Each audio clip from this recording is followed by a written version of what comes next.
In everybody's life, there's something that happened that you wish had not happened.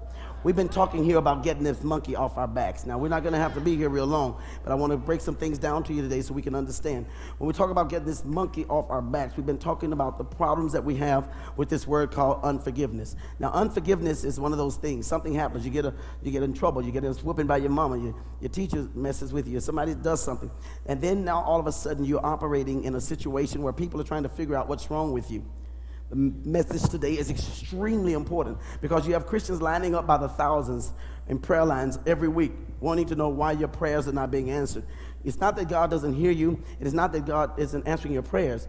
But you, my friend, are keeping your prayers from being released because of this one thing called unforgiveness. Now, it's okay to talk about unforgiveness. And I honestly believe everybody wants to forgive.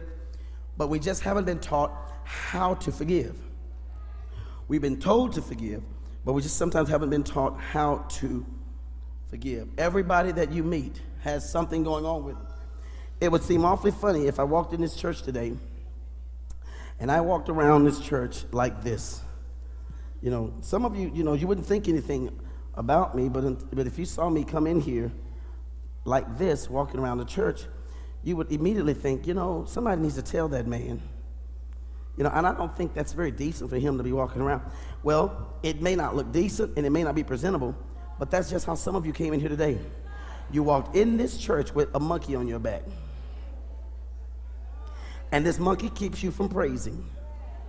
This monkey keeps you from rejoicing. This monkey keeps you from smiling. This monkey won't let you sit down and watch an entire sermon. Whatever it is that you're carrying, it's problems for you, and these problems are so big that when people see you, they see your monkey more than they see your praise. One monkey that we're going to talk about, we're going to be talking about monkeys for a while, I think, but the one monkey we're going to deal with right now is this monkey called unforgiveness. You got everything together, man. You got yourself clean, you took your shower, you put your makeup on, you did your hair, you did your mustache, you did whatever you had to do to get ready for church. And then you walked right out of church, out of the house, came, drove all the way here, and walked right up in this church, and you sat down with that monkey on your back. You got this monkey on your back. And God says there are some things I'm trying to release to you, but you can't get them until you get rid of this unforgiveness. And then when you don't realize it, people all around you, put that monkey on. Okay? See, and so I have the ability now to just give a monkey to anybody else. Put that monkey on, Jeremy. And put that monkey on, Reginald.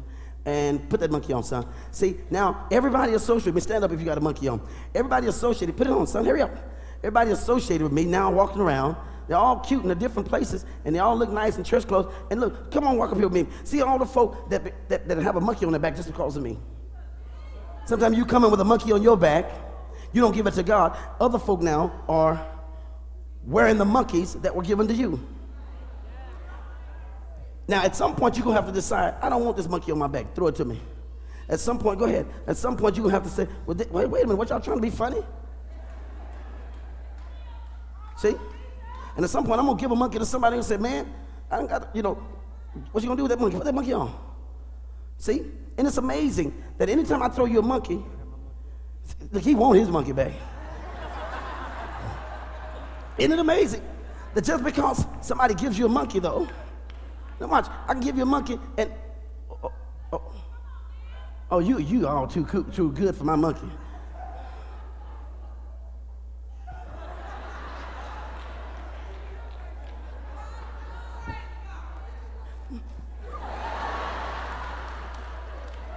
You see, now notice, she didn't have to take that monkey. She said, I'm not going to be embarrassed taking a monkey from you. Here go, Brent, hold that. See, she didn't take the monkey, but she took the basketball. See, the devil will disguise it once you think you know what it is. As long as you take what I got to offer you, we're going to call it a monkey. Okay, today, let's call it a basketball. He is the master of disguises. When you think you got him figured out, he'll come in another form. Brandy had it, but I disguised it, and she couldn't understand it. So now, thank you, ladies and gentlemen. So now we say we want to get this monkey off our backs. I don't want to carry this thing. I don't want this in my life. I'm going to tell you now, like I've been saying the last couple of weeks, And we're going to go forward today. We're going to learn how to forgive people. Man, today your doors come open. Today your dreams come true. Today, I mean, you hear that a lot in church, but today it actually starts happening for you. We've been having church here at 7 o'clock this morning. I guarantee you right now, power of God's word is still changing lives just as strong right now as it was early this morning. But today, you say, Pastor Rush, I want to, but you just don't know what they did to me. I know. And I'm not trying to downplay anything that people did to you. I'm just telling you, Satan disguised it, made it so bad so that it could block you the rest of your life.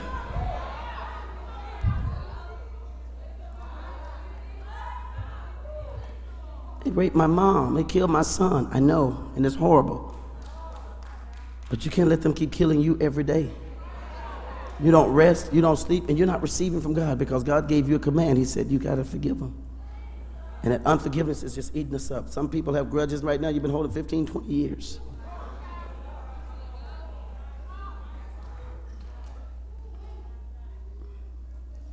Somebody said, the more I know some people, the better I like my dog.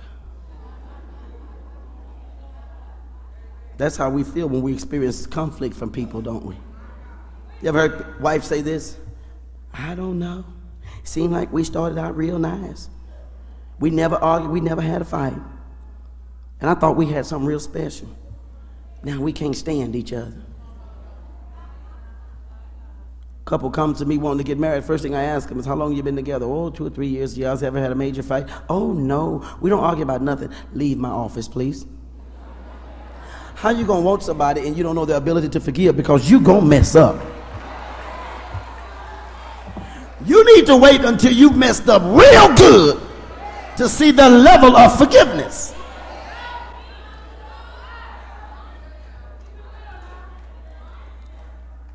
I went to God. I was telling the men the other night, God, the children yesterday, we had our meeting, we just had our fellowship. I think it was the men.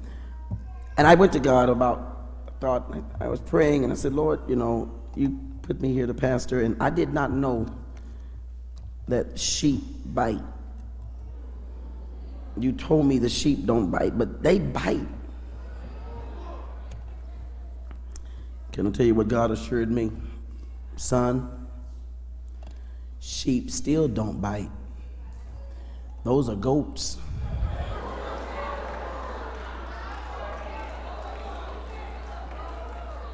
See, you have to understand, Satan is a deceiver. He'll make himself look like a nice person biting you.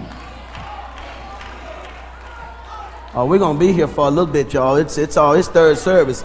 We can be here the night church start if we need to. You're going to have to learn how to forgive today, but and so relationships are so easy to get into. You just walking through a McDonald's, somebody say, oh, you are so cute. You're so funny. What's your name? And now you have a relationship. You can get in them so easy. You ever notice how easy it is to get in a relationship? But it's hard to keep it going. Everybody seemed nice that first couple of weeks. You ever notice that? Then a month after that, their head can turn backwards all by itself and all that stuff. She come from the beauty shop and she got some 6s in her head. You ever seen that? That's not funny, preacher. Jesus said in the book of St. Luke, the 17th chapter, he said, offenses will come. Conflict is going to happen. The reason so many people experience intimacy and so few of us really experience intimacy with other people is because we don't know how to deal with conflict when it comes. So instead of dealing with conflict when it comes, you know what we do? We run from it. Or we fight. We want people around us, but when the conflict comes, we tend to run. Thank you. You may be seated, young people. So here's what I want you to understand. Sometimes you think you're forgiving and you haven't forgiven. You just ran from the problem. Did anybody get that but me? I said sometimes you think that you have forgiven and you have not forgiven. You just ran from the problem. You took off. I can't stand. I ain't got to stay in church like that. So you left. And the problem is, when you left, give me that. Where must go? When you left, you took all your monkeys with you. Some of you get mad at people.